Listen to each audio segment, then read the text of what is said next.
Hello friends, welcome to Indian study पर आपका स्वागत है। दोस्तों, जैसा कि आप सभी लोग जानते हैं, मैं डेली बेसिस पे आपको यूपी पुलिस कांस्टेबल के लिए एग्जाम के रिगार्डिंग जीके के वीडियो प्रोवाइड करवा रहा हूं। मैं जीके की वीडियो लेकर के आया हूं जो कि आपके आने वाले एग्जाम के लिए बेहद इंपॉर्टेंट है। वीडियो को एंड तक जरूर देखिएगा क्योंकि लास्ट में मैं आपसे क्वेश्चन भी पूछूंगा और उसका आंसर आपको कमेंट बॉक्स में बताना होगा। दोस्तों, 100 लाइक का टारगेट रख रहा हूँ। प्लीज दोस्तों, वीडियो को कुछ भी अच्छा लगे तो वीडियो को लाइक जरूर कर दीजिएगा।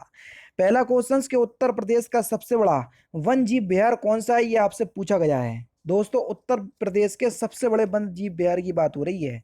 तो उत्तर प्रदेश का सबसे बड़ा जो वन जीव विहार है वो है आपका हस्तिनापुर। कौन सा है दोस्तों? हस्तिनापुर, यानी कि तीसरा ऑप्शन बिल्कुल करेक्ट हो जाएगा। है ना। इसका क्षेत्रफल 2073 वर्ग किलोमीटर है और इसे वर्ष 1986 में अभ्यारण्य के रूप में घोषित किया गया था। किसको दोस्तों? हस्तिनापुर वन जीव विहार को। ठीक है। नेक्स्ट क्वेश्चन, ब्रह्मपुत्र नदी तिब्बत में किस नाम से जानी जाती है, ये आपसे पूछा गया है। बढ़िया क्वेश्चन से आसानी से आप बता सकते हो क्योंकि सिंपल भी है।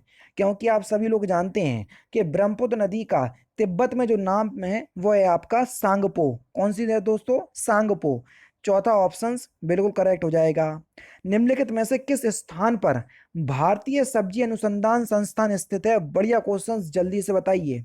Indian institute of vegetable research institute, जल्दी से बताइए।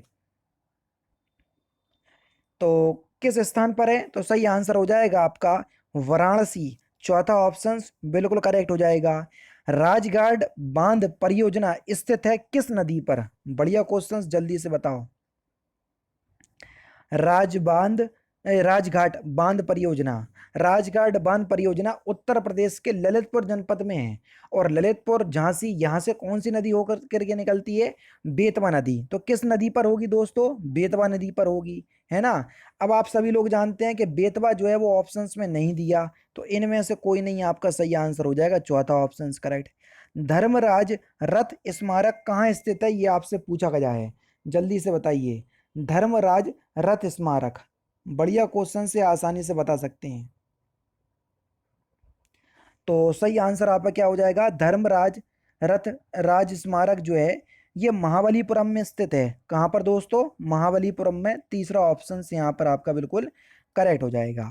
महाबलीपुरम में पल्लव राजाओं द्वारा निर्मित पंथ रथों में धर्मराज रथ, भीम रथ, अर्जुन रथ, द्रौपदी रथ, नकुल सहदेव रथ शामिल हैं। है ना। और धर्मराज रथ सबसे बड़ा तथा द्रौपदी रथ सबसे छोटा है। ठीक है। जो कि महाबलीपुरम में स्थित है। किस प्रकाश के रंग का तरंगदैर्घ्य सबसे अधिक होता है? देखो, कल की वीडियो में मैंने आपको बताया था कि किस प्रकाश के रंग का तरंगदैर्घ्य सबसे कम होता है, तो आपने आंसर दिया था बैगनी। अब सबसे अधिक पूछा, तो सबसे अधिक की अगर हम बात करें कि तरंगदैर्घ्य किस प्रकाश के रंग का सबसे अधिक होता है, तो आपका जो सही आंसर हो जाएगा वह हो जाएगा आपका लाल रंग। कौन सा दोस्तों? लाल रंग। अब आप बोलोगे सर लाल रंग तो यहाँ पर ऑप्शंस में दिया ही नहीं है। तो देखो, लाल रंग की सापेक्ष जो है वो नारंगी रंग दिया, तो बस चौथा ऑप्शन करेक्ट हो जाएगा। कौन सा दोस्तों? चौथा ऑप्शन करेक्ट हो जाएगा क्योंकि लाल रंग जब ऑप्शंस में नहीं दिया, श्वेत प्रकाश में 7 रंग होते हैं जिसमें बैगनी, जामुनी, नीला, हरा, पीला, नारंगी और लाल।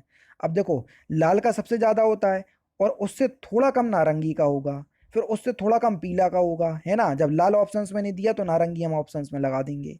नेक्स्ट क्वेश्चंस के निम्नलिखित में से कौन सी तंत्रिका तंत्र की मूल संरचनात्मक और कार्यात्मक इकाई है? तो कौन सी है? न्यूरॉन। पहला ऑप्शन करेक्ट। कौन सी है दोस्तों? न्यूरॉन। पहला ऑप्शन करेक्ट।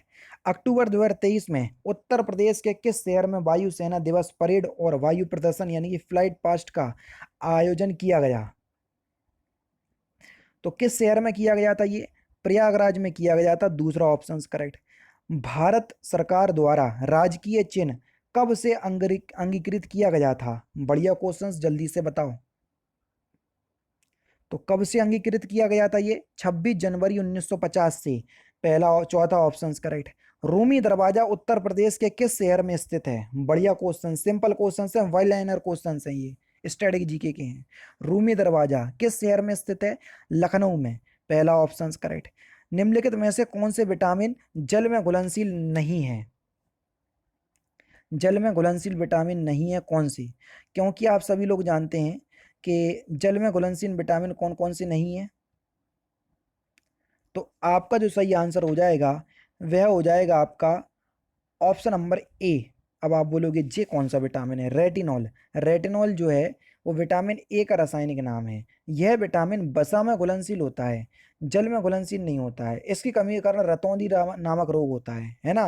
विटामिन डी, ई, के और ए ये सभी वसा में घुलनशील होते हैं। बी, सी जल में घुलनशील होते हैं। बाकी ए, डी, ई, ए, डी, ई, के ये वसा में घुलनशील होते हैं। बी, सी जल में घुलनशील होते हैं। ठीक है।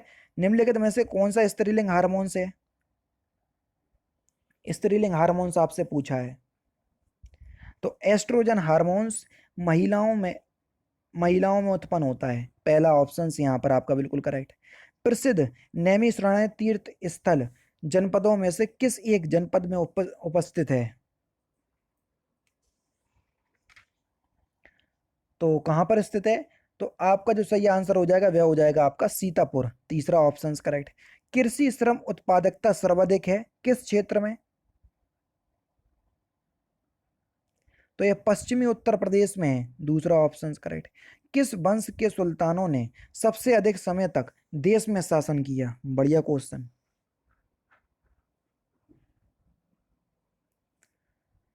तो सही आंसर आपका क्या हो जाएगा सर, जल्दी से बताइए। तो ये है आपका तुगलक वंश। चौथा ऑप्शन करेक्ट। अशोक चक्र पुरस्कार की पहली महिला प्राप्तकर्ता कौन है? नीरजा भनोट। पहला ऑप्शन करेक्ट। भारतवर्ष में प्रतिवर्ष राष्ट्रीय विज्ञान दिवस कब मनाया जाता है? राष्ट्रीय विज्ञान दिवस की बात हो रही है। तो प्रत्येक वर्ष हम 28 फरवरी के दिन मनाते हैं। चौथा ऑप्शन करेक्ट। उत्तर प्रदेश राज्य औद्योगिक विकास प्राधिकरण की स्थापना कहाँ की गई थी? पूरे 38 क्वेश्चन हैं। तो सही आंसर आपका क्या हो जाएगा सर? तो उत्तर प्रदेश राज्य औद्योगिक विकास प्राधिकरण की स्थापना कानपुर में की गई थी। दूसरा ऑप्शन करेक्ट। केंद्र सरकार किसकी सिफारिशों के आधार पर भारत की समेकित निधि में राज्यों को सहायता अनुदान देती है? केंद्रीय वित्त आयोग। तीसरा ऑप्शन करेक्ट। निम्नलिखित में से लोकसभा की प्रथम महिला अध्यक्ष कौन है? मीरा कुमार। पहला ऑप्शन करेक्ट। निम्नलिखित में से जनजाति समूह में से किसकी संख्या उत्तर प्रदेश में सर्वाधिक है? देखो पढ़ाया था मैंने, फिर रिपीट हो गया। तो गोंड है। पहला ऑप्शन यहाँ पर आपका बिल्कुल क्या हो जाएगा सर, करेक्ट हो जाएगा। जनगणना 2011 के अनुसार गोंड समूह की जनजाति उत्तर प्रदेश में सबसे बड़ी जनजाति समूह है ना। नेक्स्ट क्वेश्चन, दुधवा राष्ट्रीय उद्यान किस जनपद में स्थित है? दुधवा राष्ट्रीय उद्यान कहाँ पर है? लखीमपुर खीरी में। दूसरा ऑप्शन करेक्ट। न्यूनतम समर्थन मूल्य यानी कि मिनिमम सपोर्ट प्राइस द्वारा अनुशासित है? कृषि लागत और मूल्य आयोग। तीसरा ऑप्शन करेक्ट। जब किसी वस्तु का केवल एक क्रेता तथा एक विक्रेता होता है तब वह फिल इन द ब्लैंक्स स्थिति कहलाती है? तब वह द्विपक्षीय एकाधिकार स्थिति कहलाती है। दूसरा ऑप्शन करेक्ट। घातक मलेरिया फैलाने वाले मलेरिया परजीवी होते हैं?